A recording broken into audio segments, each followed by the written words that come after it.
Well, that makes sense to me. What are some of the common characteristics you're finding in the stories of shadow people that you're collecting from people who have seen them? There is a core experience, and that core experience is the 3D opaque form that shows up by the bed.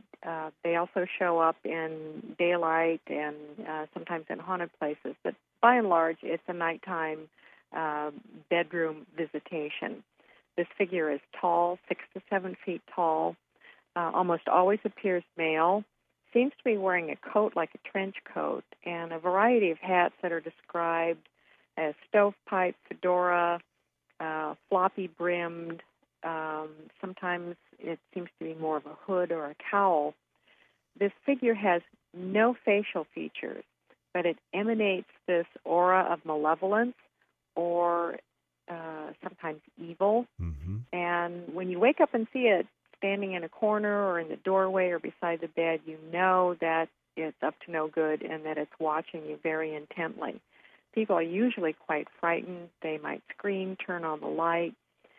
These figures, once they are observed, tend to react, and even though they have obstructed light and objects, so they seem 3D, they will vanish through walls, go up through ceilings, down into floors, underneath beds, back into closets, and sometimes just vanish into thin air.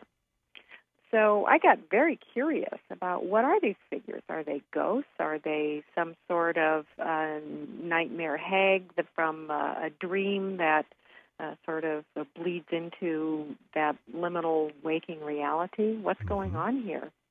So I started comparing them to ghosts, demons, astral entities, ultra-terrestrials, and I found a very interesting connection to extraterrestrials. And I think that's where some of the real mystery about shadow people lies.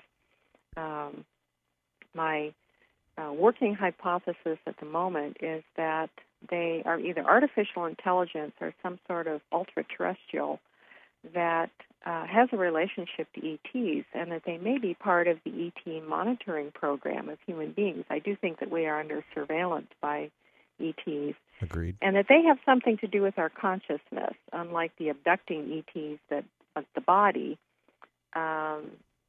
They have something to do with what's going on in our heads, our thoughts, our emotions, and I think that these are easy for them to access while we sleep.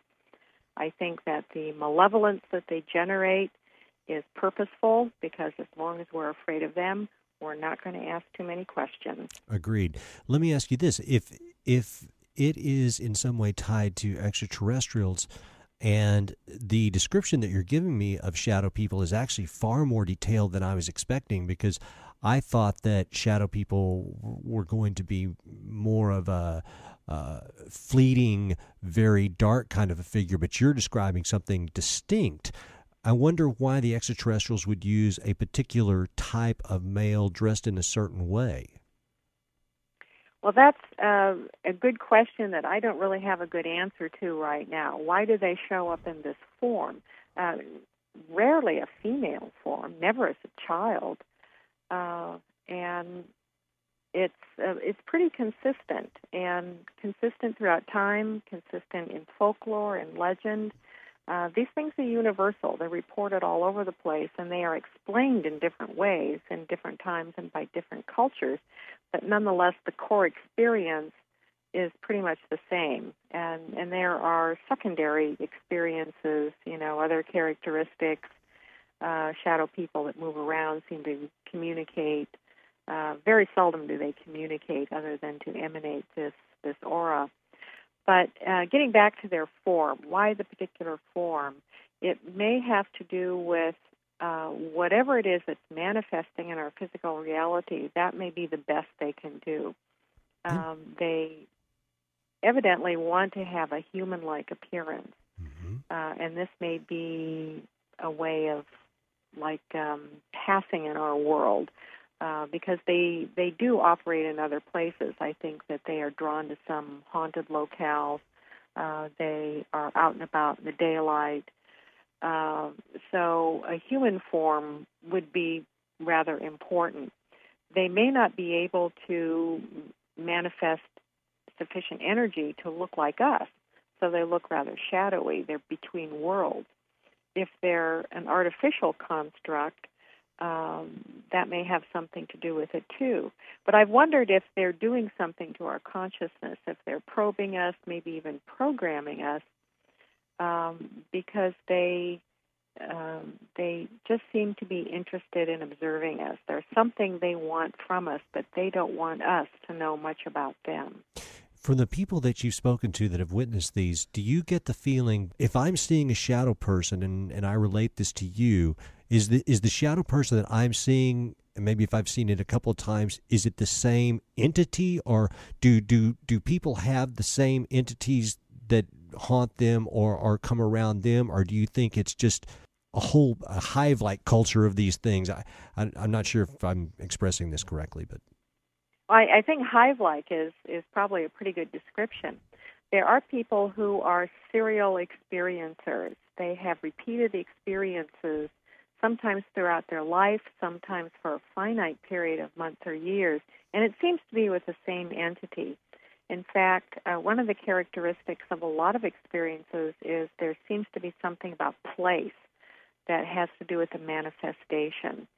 The same figure shows up. For example, people move into a house and they start having these bedroom visitations by the same figure. And if they move, maybe the figure doesn't go with them. Sometimes figures seem to be attached to people, and they follow people around from house to house. So there are other people who have just one-off experiences. Mm-hmm. They might have, but I'll tell you, if you have one experience, you'll never forget it because the terror of it seems to go very, very deep. In fact, I was astonished when I got so many responses to my request for experiences that I've put out over the airwaves and on the Internet. Fear, panic, and terror are the three most common words used to describe these experiences. The individuals that you've spoken to that have seen the shadow people, do generally the other members of the family see these as well, or does it tend to be just an individual within a household, or a mixture of both? It's a mixture, and there are a surprising number of multiple witnesses to the phenomenon, which is unlike ghosts, for example. We're more likely to experience a ghost solo than with other people, and yet shadow people can be witnessed. For example, a couple sleeping in the same bedroom, both of them may be likely to see it. If there are serial experiencers in a family, multiple members of the family will see the same figure. So that's an interesting corroboration of experience that makes it unlikely that one person's imagination is not working overtime. Mm-hmm. Well, when we talk about shadow people and ghosts of things like this, I mean, it does seem like it would have to be interdimensional because, I mean, they're coming and going without any form of support, it would seem, and they drift through walls or they appear immediately and they pass out of our reference quickly. I was going to ask you,